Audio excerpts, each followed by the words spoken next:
Hello friends. आज के इस वीडियो में बात करेंगे जो ये पर्दा है, ये जो हिजाब है, ये बुर्का है, उस पे बात करेंगे। ये जो घूंघट है उस पे बात करेंगे। देखिए, कब नहीं करना चाहिए वो भी बताऊंगा मैं, कब करना चाहिए वो भी बताऊंगा। जैसे मैंने एक दो वीडियो देखा रील्स में कि एक लड़की गोलगप्पा खा रही है, उसका हस्बैंड कह रहा है कि तू पर्दे में रह। ठीक है, जब वो खाना खा रही है उस टाइम वो चाहे तो बुर्का ऊपर कर सकती है, सर ऊपर करके ही खाएगी। उतनी ज़्यादा गुलामी नहीं करनी चाहिए। ये आपके इस्लाम में नहीं लिखा हुआ है। ये इस्लाम धर्म नहीं कहता है कि किसी को फ़ोर्स करो कि वो बुर्का पहने या हिजाब पहने। बुर्का पहनना एक चॉइस होना चाहिए। पहनती है वो अच्छी बात है, पहनना चाहिए। लेकिन जब वो खाना खा रही है, जब वो खाना खाएगी तो क्या ऐसे करके खाएगी?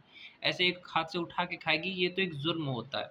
इससे अच्छा है कि उसको खाने टाइम, जैसे कि अगर कोई होटल गई है तब वो अगर खा रही है तो उसको तो पर्दा उठाना ही पड़ेगा ना चेहरा, तभी तो खा सकती है। इतनी गुलामी तो मत करो। लेकिन कई देशों में महिलाओं की आज़ादी छीन ली, चाहे किसी भी धर्म में देख लो आप। महिलाओं को ये कहा जाता है, लड़कियों को ये कहा जाता है कि तुम पर्दे में रहो। ठीक है, लड़के पर्दे में रहे चाहे ना रहे, लेकिन तुम्हें रहना है। गलती लड़कों की होती है।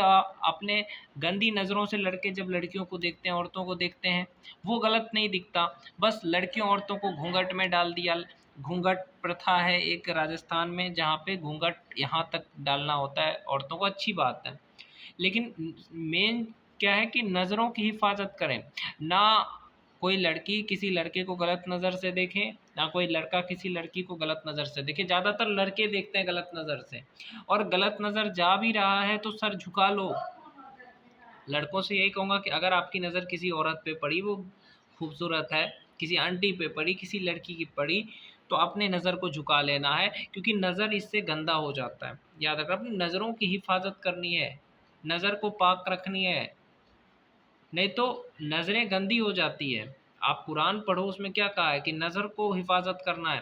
आप अगर हिंदू धर्म की किताबों को पढ़ो, पुराणों को पढ़ो, विष्णु पुराण हो, शिव पुराण हो, उसमें क्या कहा है कि जब कोई शादीशुदा महिला दिखे या कोई लड़की दिखे तो अपनी नज़र को झुका लेना है। ऐसा पुराण में भी कह रहा है, गीता में भी कह रहा है, ऐसा रामायण में भी कह रहा है कि राम जी ने नज़र झुका ली थी जब वो सुपनेखा से बात कर रहे थे।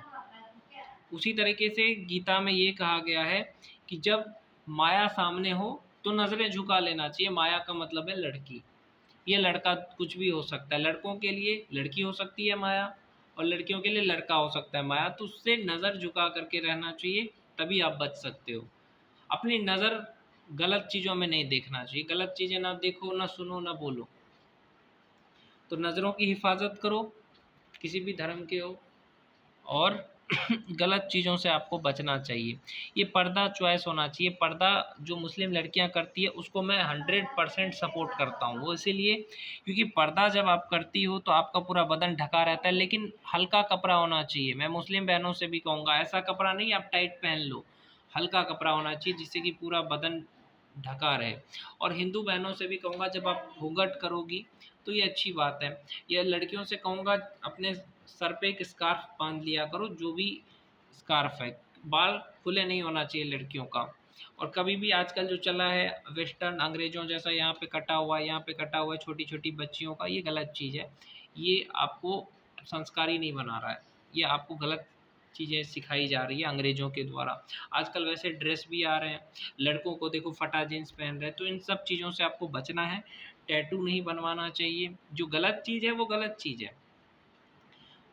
मोच दाढ़ी में क्या है कि कुछ लोग मोच कटवा लेते हैं, ये गलत चीज़ है। मोच किसी भी धर्म में कटाने नहीं कहता है। दाढ़ी भी आपको नहीं कटाना चाहिए, दाढ़ी को हल्का शेविंग कर लेना चाहिए।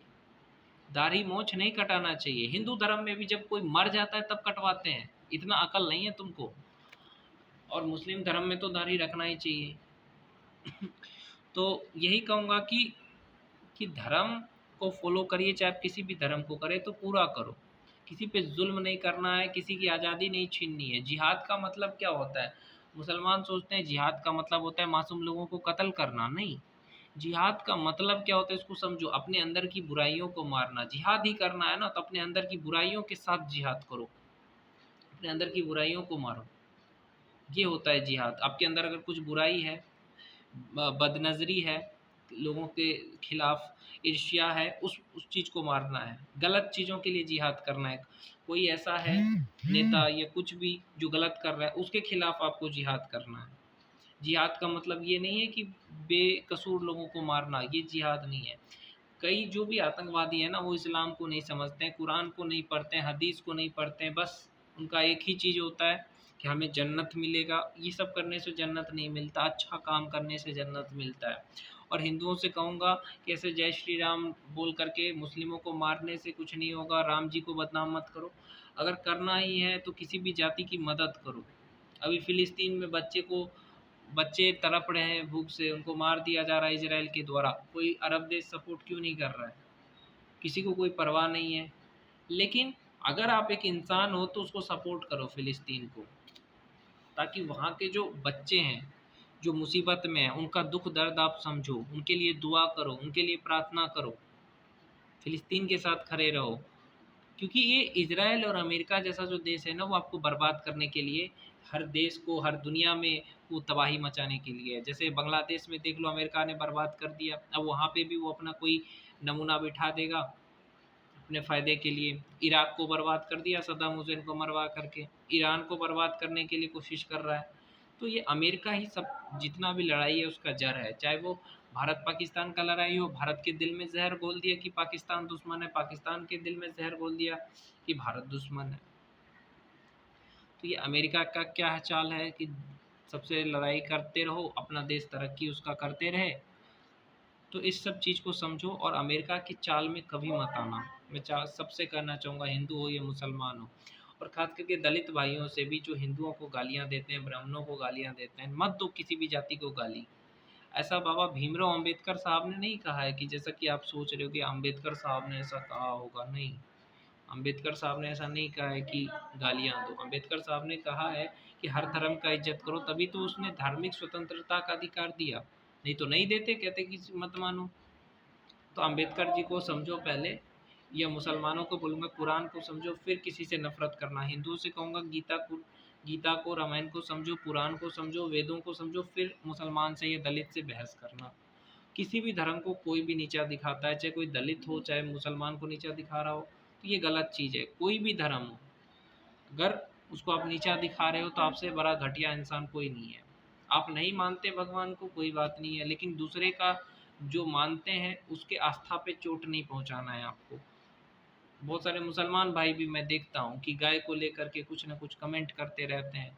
ये गलत चीज़ है। इससे देखिए हिंदुओं के दिल में आपके प्रति एक नफ़रत पैदा होगा, जिससे कि अच्छे मुसलमान जो है उसके प्रति भी नफ़रत हो जाएगा। या हिंदुओं से भी कहूँगा, मुसलमान के प्रति कोई भी गलत चीज़ें आप बोलते हो तो इससे क्या होता है, हिंदुओं के प्रति उनके दिल में नफ़रत पैदा होता है, या दलितों के दिल में हिंदुओं के लिए नफ़रत पैदा होता है। और दलितों से भी कहूँगा कि आप हिंदुओं के लिए कुछ बोलोगे तो उसके दिल में आपके लिए नफ़रत होगा। तो नफ़रत का बाज़ार ख़त्म करो यार। कोई भगवान को मान रहा है, कोई अल्लाह को मान रहा है, कोई नहीं भी मान रहा है, वो उसका मामला है। लेकिन हम एक इंसान हैं, हम एक दूसरे की मदद करें, एक दूसरे का साथ दें, एक दूसरे से मोहब्बत करें, ये तो हमारे हाथ में है ना। तो हमें किसी से ना नफ़रत करना है, हमें सबसे प्यार करना है, दोस्ती करना है, मदद करना है, और खुशी खुशी रहना है। किसी से भी लड़ाई नहीं करनी है, ना मुसलमान से, ना हिंदू से, ना दलित से।